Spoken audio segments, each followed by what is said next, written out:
તમારું નામ? સુરેશભાઈ બટુભાઈ દૂધમલિયા. હું ભાવનગર જિલ્લા વિરાટ દેવી પૂજક સંઘના પ્રમુખ સુરેશભાઈ દૂધમલિયા. સુરેશભાઈ, શું ઘટના હતી, શું થયું હતું? ઘટનામાં એવું છે કે અમારા સમાજમાંથી એક પીડિત હતા, આપણે મહિલા પીડિત, જે બરવાડા તાલુકાના રહેવાસી હતા.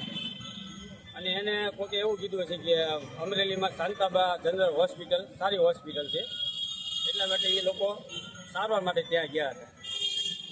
ગઈ 16 તારીખે એડમિટ થયા અને 17 તારીખે એનું ઓપરેશન કરવામાં આવ્યું. ઓપરેશનમાં ડૉક્ટરોની ગેરરીતિને બેદરકારીને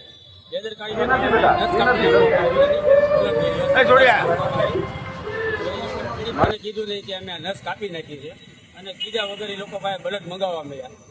12 થી 13-15 બોટલનું એવું બ્લડ ચડાવ્યું, છતાં એ બેન બચ્યા નહીં. તો પીડિતને એવી કાંઈ જાણ નહોતી કે નસ કાપવાના કારણે બેનનું મૃત્યુ થઈ ગયું છે, એમ પણ ભૂલના કારણે. તો જાણ થઈને એટલા માટે એ લોકો આંદોલન પર બેઠ્યા છે અત્યારે હાલ. અને પેનલ પોસ્ટમોર્ટમ માટે ભાવનગર હાલ એની લાશને મોકલવામાં આવી છે. અને આજે 10 થી 11 દિવસ થઈ ગયા. 10-11 દિવસ થયા તો હજી સુધી એનો રિપોર્ટ નથી આપવામાં આવતો અને તેના જવાબદાર ડૉક્ટરો સામે કોઈ કાર્યવાહી થતી નથી. આજે 12-13 દિવસ થયા. 12-13 દિવસથી બેનની લાશ હજી હાલમાં સડે છે. હિન્દુ સમાજની અંદર આવી રીતે લાશ એટલા દિવસ કેળવી ન શકે તો આપણા તંત્રની બેદરકારીના કારણે આજે બેનની લાશ હજી ભાવનગર હોસ્પિટલમાં છે અને ત્યાં લોકો 200 થી 500 વ્યક્તિઓ આંદોલન ઉપર બેઠા છે. હજી સુધી બેનને ન્યાય મળ્યો નથી.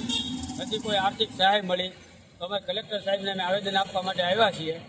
એ બેનને પૂરો ન્યાય મળે અને જે ડૉક્ટરે બેદરકારી રાખવી છે અને તંત્રે અને હોસ્પિટલ સામે કાયદેસરના પગલાં લેવામાં આવે અને બેનના પીડિત પરિવારને કોઈ પણ સરકાર તરફથી આર્થિક સહાય મળે એવી અમારી આશા સમાજની છે. અને